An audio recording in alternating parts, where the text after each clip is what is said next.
Hey everyone, welcome to My Rising Rose. Today I'm going to be talking about the dark night of the soul. And the reason that I'm doing this video is partly because a friend of mine was looking through some of the interviews that I've done on YouTube, and he was wanting to find information on the dark night that he knows that I went through from our many conversations together. And he was struggling to find the information about it and suggested that I put up a video to help people to understand what I've been through and to let people who are going through something similar have some guidance and support along the way, and to know that you're not alone in this, and this situation is going to come to an end at some point. Things are going to get easier and your life will be more amazing than you had ever imagined it would be. So if you're familiar, the dark night of the soul was a term that I believe was first described by St. John of the Cross. I'm not sure exactly when that was. It was a few hundred years ago. And he was using it to talk about an existential crisis that comes about through spiritual transformation. So as the ego is dissolving and we are becoming reunified with God, if we were using his language, but you could also say the cosmos with the wholeness of life, or however you want to describe that. So as we are moving through that, we can go through a kind of existential crisis, which can be very challenging, and it can be a bit like a death and a rebirth.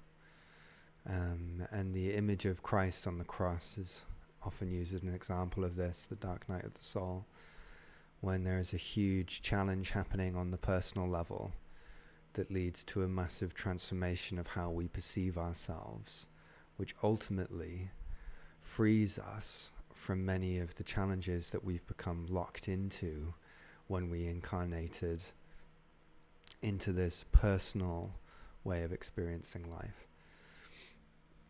But let me explain a little bit about how this happened for me.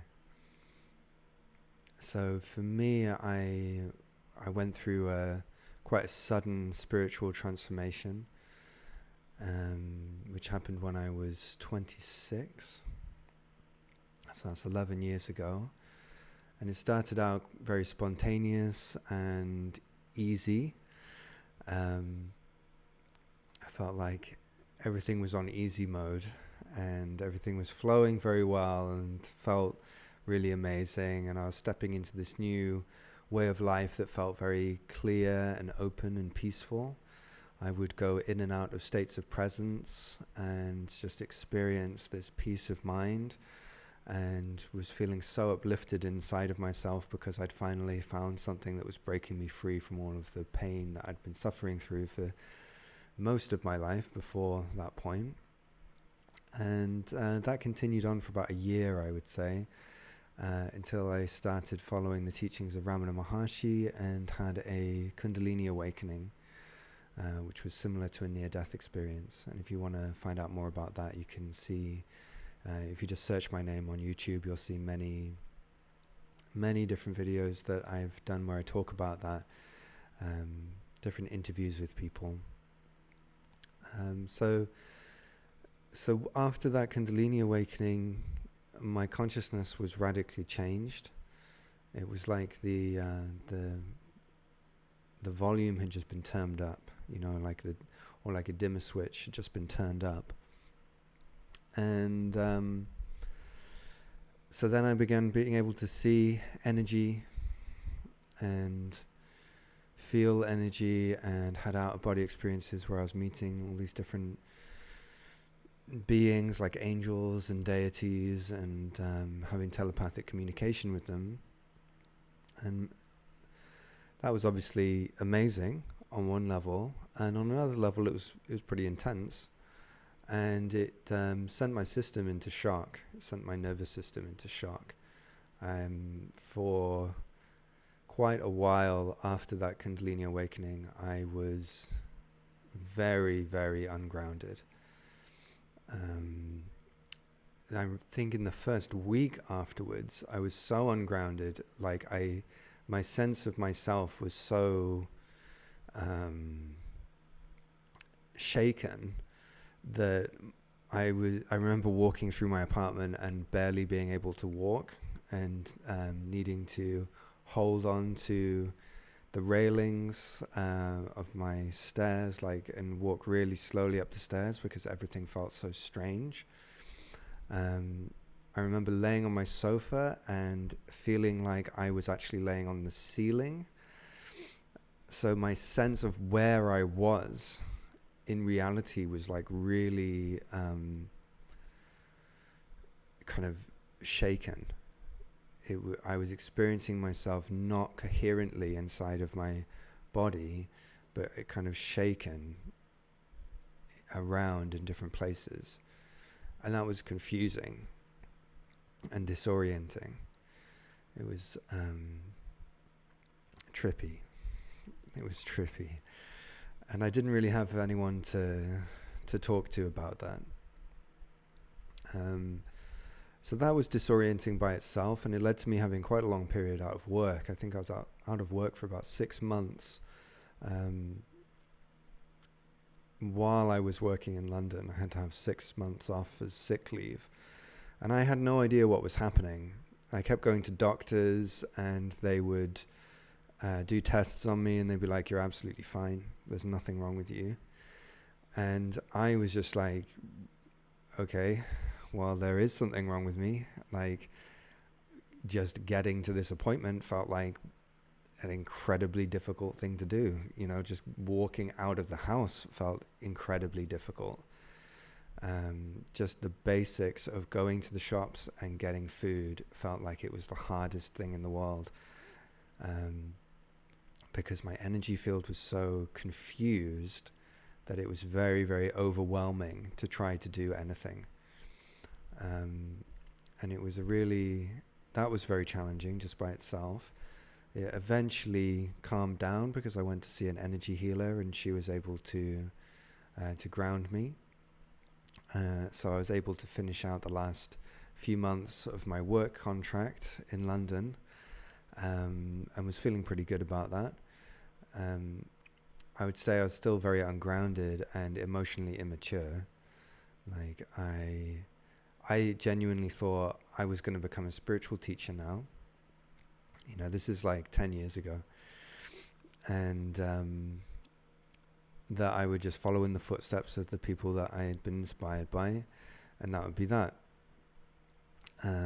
Very ungrounded, unrealistic, having quite a lot of delusional fantasies about kind of who I was and where I was going in my life. A lot of kind of spiritual ego and grandiosity mixed with like crippling despair and emotional pain.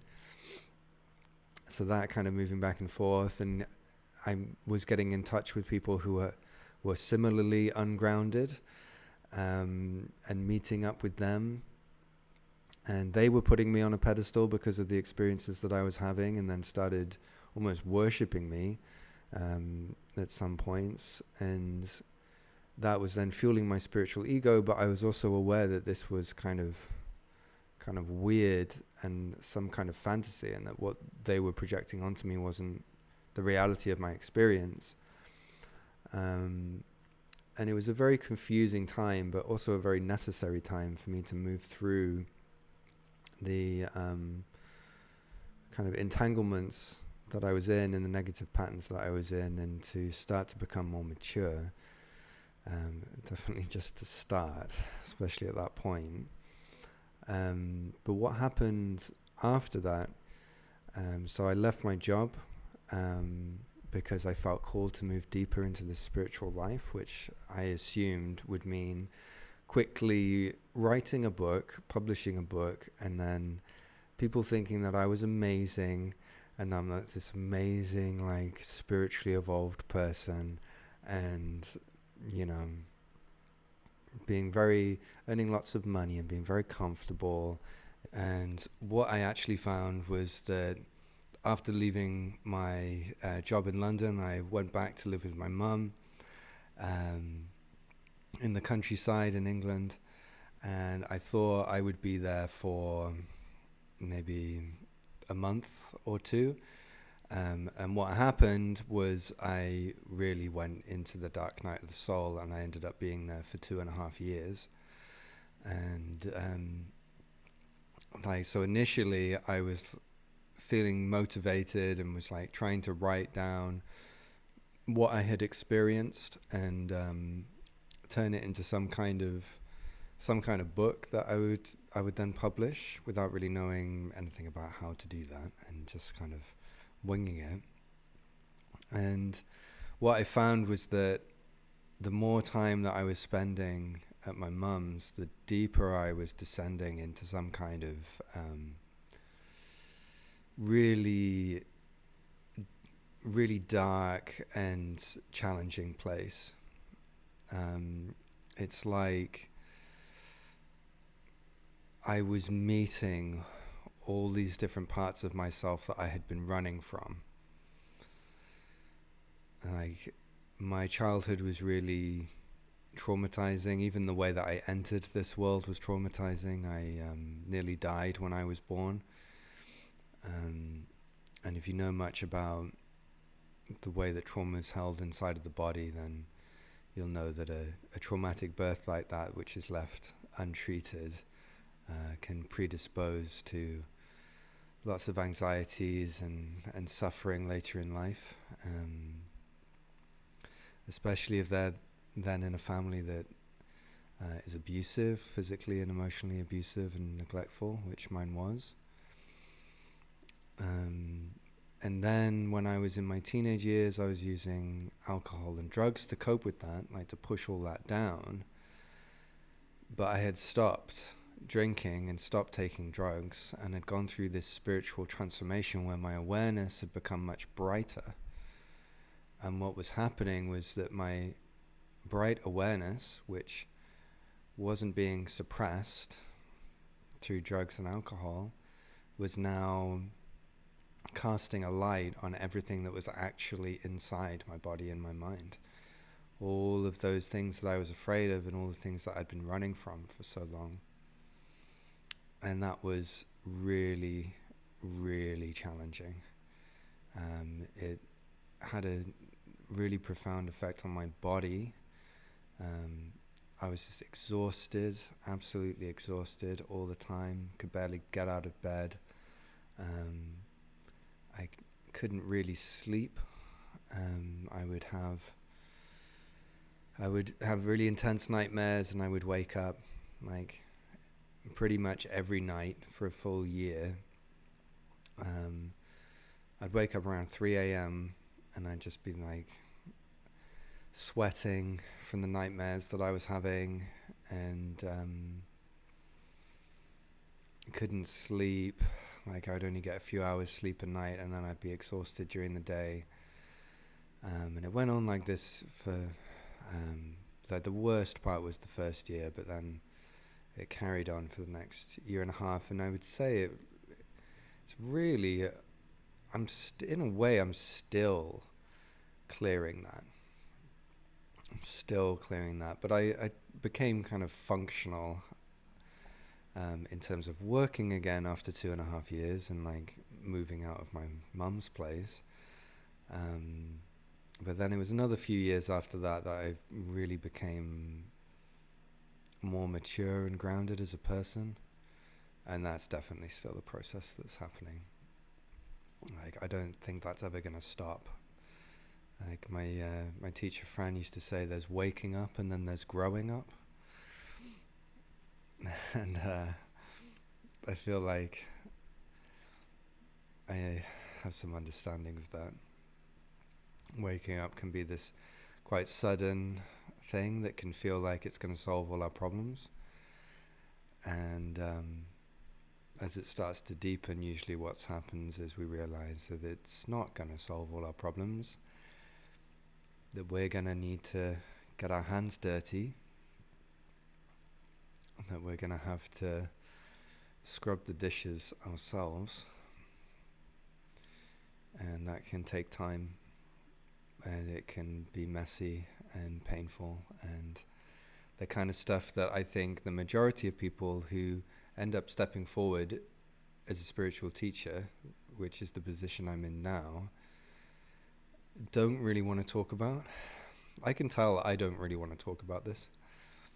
I'd rather not talk about it. I'd rather have a kind of glossier image than the one that I'm presenting, because it's not pretty. It's not like living at my mum's house for 2.5 years, and I had a really bad relationship with her, the worst relationship that I had with anyone.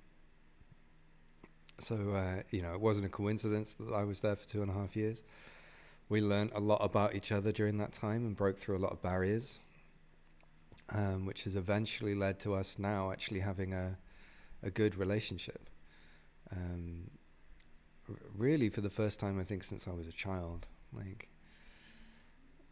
and that's been wonderful. But so what I'm trying to say here is that spiritual awakening can sometimes be sold as this very glossy, shiny thing.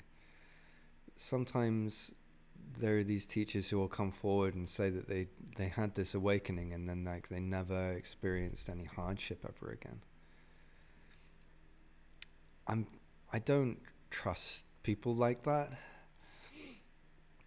to be honest. Maybe one or two people like that actually seem really genuine. But honestly, there's so much more to awakening than just some, everything's fine now kind of experience. You're never going to stop being a human being. So you're always going to come in contact with the ups and downs of life. And that's true, of some of the greats of spirituality. That's true of Christ, Jesus Christ. If you're someone who believes in his story, as a literal story, that he was a literal human being who lived, and not just a mythical figure, he found out that he was going to be tortured and executed when he was in the Garden of Gethsemane. And he begged God to find any other way. He was like, if this is your will, then I will do it. But please, anything but this.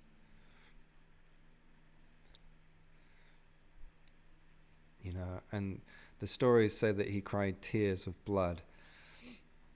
There's a really good, there's a video with my teacher Fran and Ajay Shanti that you can search on YouTube. If you just put both their names in and then Resurrecting Jesus, they talk about this, the humanity of Jesus and how he represents that. That no matter how unified you become with the divine, which, if the accounts of him are accurate, he clearly was living a deeply, deeply unified state of consciousness, yet when faced with torture and death of his body, it made him so distressed that he was just weeping in this garden. And to me, that just feels so much more real and human than, I guess, the idea of the Buddha, that you just kind of pop out one day and then you never suffer again. There's a very famous Buddhist teacher you probably know called Thich Nhat Hanh, and he became a monk at quite a young age, I think, and was revered as one of the great Buddhist teachers of our time. He was a good friend of Martin Luther King and a support to Martin Luther King, and he was nominated for the Nobel Peace Prize and was a really incredible human being. And I saw a video of him once, and he said, when I was a young monk, they told me that the Buddha didn't suffer. And I believed them. And then I grew older.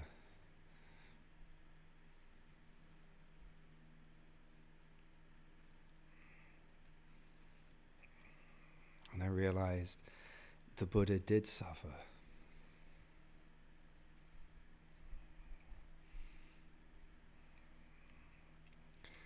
It's just he knew how to suffer well.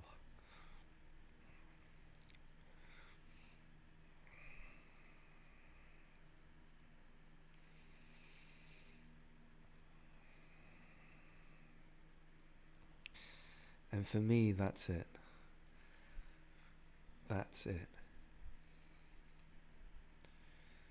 This spiritual life, this transcendent way of living, this unification with our divinity and with the world and with life.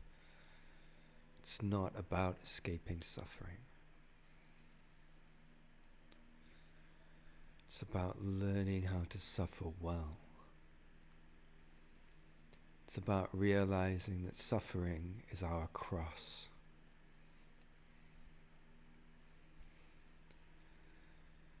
It's the heavy weight that we carry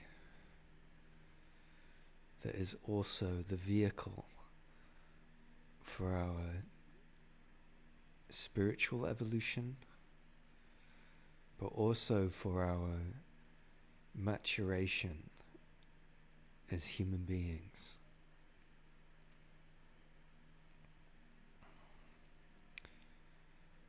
Suffering makes us wise and compassionate. It teaches us how to let go. It shows us the truth of the way that we create our own suffering. And it inspires us to greater depths of love and joy and peace. It's the reality check that keeps us grounded, and it's the calling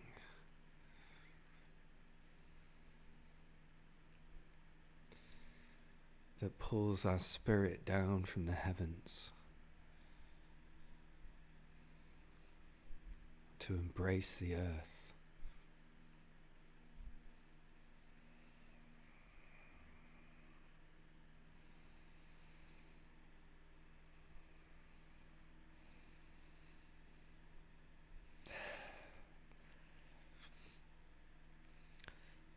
My teacher friend used to get a lot of kickback because she would talk about this. She would say that awakening isn't just this thing where you don't ever suffer anymore, but that actually we all need to learn to have a more mature relationship with our humanity,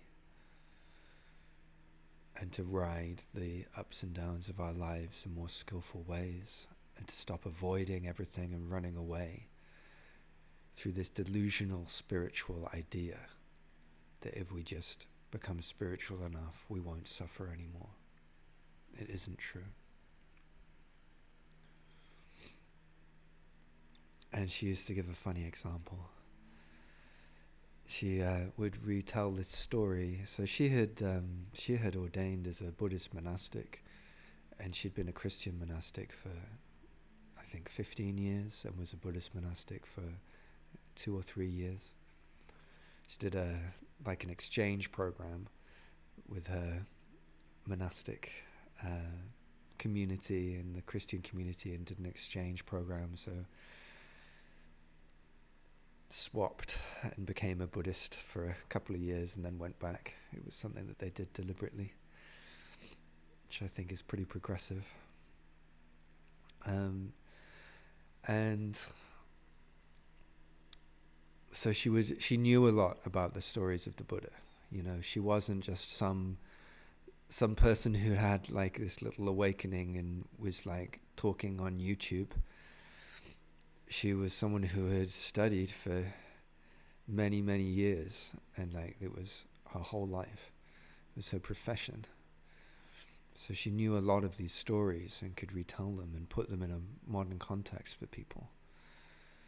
And she knew this story of the Buddha when he was traveling around India, and he had a really close friend who would travel with him. But the Buddha didn't realize that this close friend had become really jealous of all the attention that the Buddha was getting. And it had become so intense that he had actually started to plan to kill the Buddha. So he went up a mountainside while the Buddha was walking through a valley, and he pushed a boulder down in an attempt to kill the Buddha. And the boulder hit the Buddha's foot and injured his foot. And so there was this day when the Buddha's best friend tried to kill him and broke his foot. And what Fran would say was, I don't think that was the best day for the Buddha.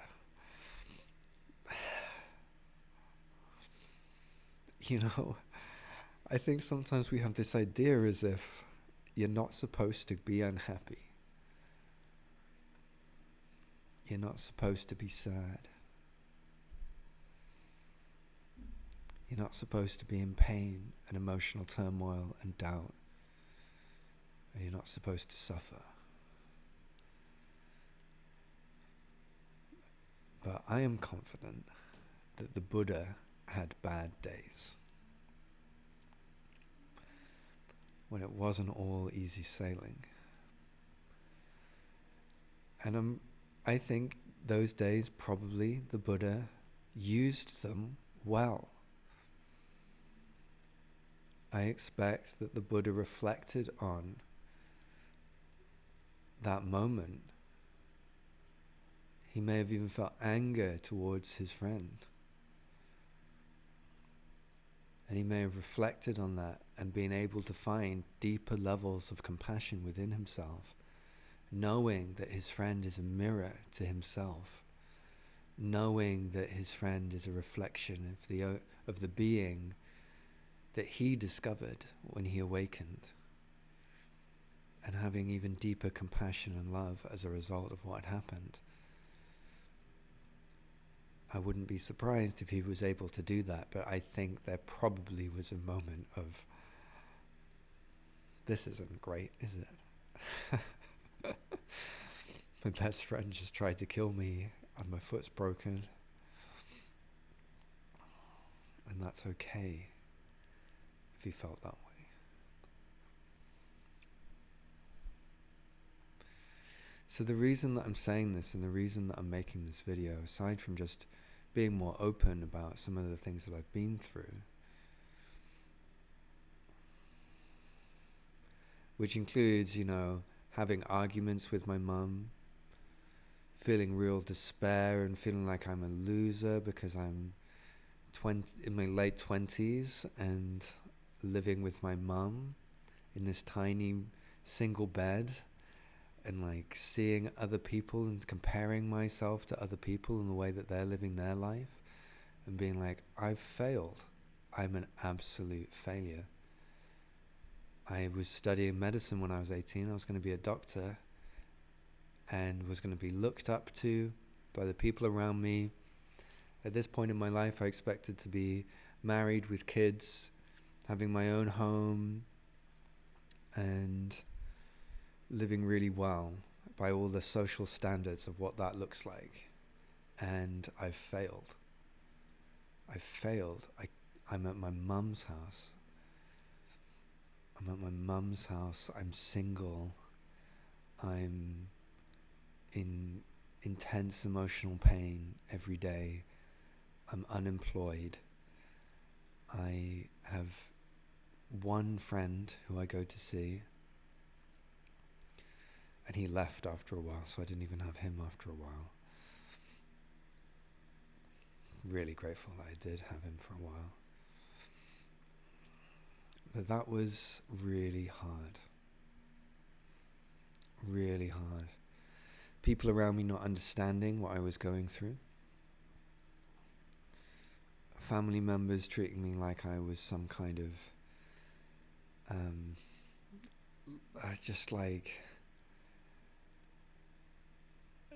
just nothing, feeling like I was nothing. And at the same time, having these new openings in my mind where I could communicate with these deities who were telling me that everything was going the way it was meant to be going. They gave me this analogy. They said,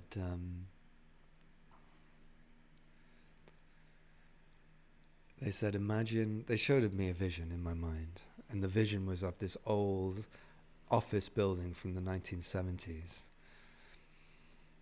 And they showed me it, and they were like, look, the carpet's outdated. The computer is like really old and barely works. Like, this office isn't fit for the modern world. It's not fit for purpose. It doesn't function well. We need to upgrade it. And of course, the office here in this analogy was me, my mind, my state of consciousness. And all of the outdated things with all of those old patterns that were running through my mind. And what they were saying was, okay, so we're going to update this office. We're going to get building workers to come in with jackhammers, and they're going to tear up the floors, and we're going to redo it all. We're going to rip the walls down because they're all moldy. We're going to rip them down, and we're going to build new ones. We're going to get you new computers in, and everything's going to be running fantastically, right? It's going to be running great soon, in a few years, but not now. Not now. Because the funny thing is, you're not allowed to leave the office. You have to stay there, which means that you are going to have to endure the disruption of all the noise that we're making. All of that. And you're trying to work at the same time. But just know that this isn't going to last forever. There is going to be a time when this all ends and you are where you want to be. And it's funny because in retelling this story, I can tell that I don't really want to retell the story because I can still feel the pain of it. I can still feel the pain of those days and how intense it was, and there's a part of me that doesn't want to go there because I don't want to relive that pain and feel it again. But in sharing it with you, what I'm seeing is that everything that my guide said to me was true. And as I look at my life now, with my wonderful partner, my beautiful apartment, and my career where I get to share the spiritual insights that I've been through with all these amazing people, and I'm really living what I wanted all those years ago, before the dark night. But I was not mature enough to do that. I was not ready. And going through the dark night helped me become ready. And now I am living that life. So I'm sharing this with you so that you know that there's someone else who's been through it, standing alongside you, and I hope that you can feel in my energy the energy of the other side of this. The energy of the other side of this, to allow the energies that are flowing out through me now to hold you and support you and inspire your energy field to remember that this is only a passing phase and that you will move through this.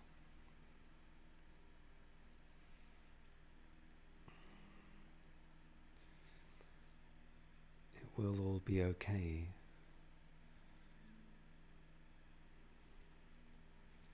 And if you look closely at the suffering that you're in, you may be able to feel that there's a part of you that's all okay already.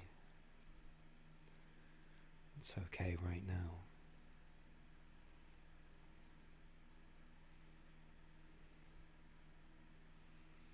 So if you're going through the dark night right now,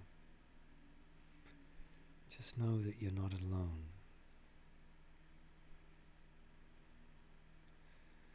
Know that support is all around you.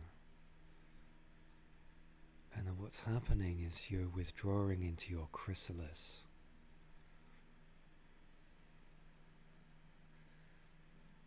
Did you know that when a caterpillar goes into a chrysalis, it doesn't just transform into a butterfly, it actually dissolves.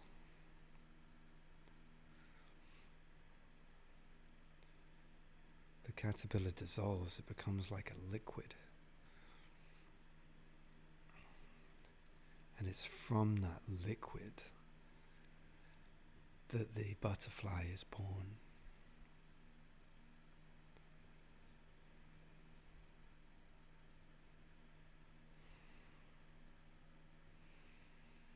So that's what's happening.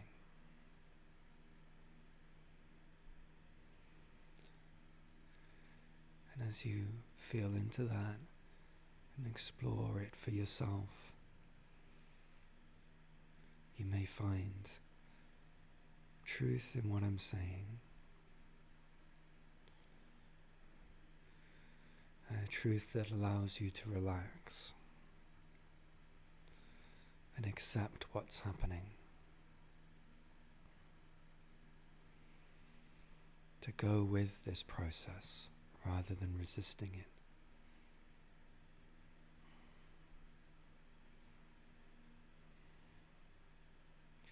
Maybe, just maybe,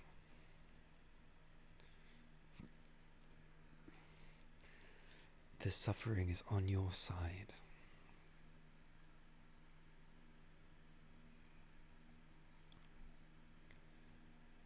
Maybe it's here for you.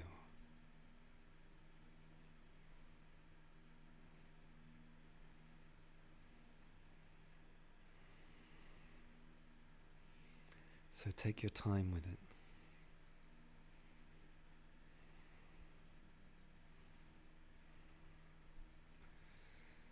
Let yourself relax. And let these words support you when you need them.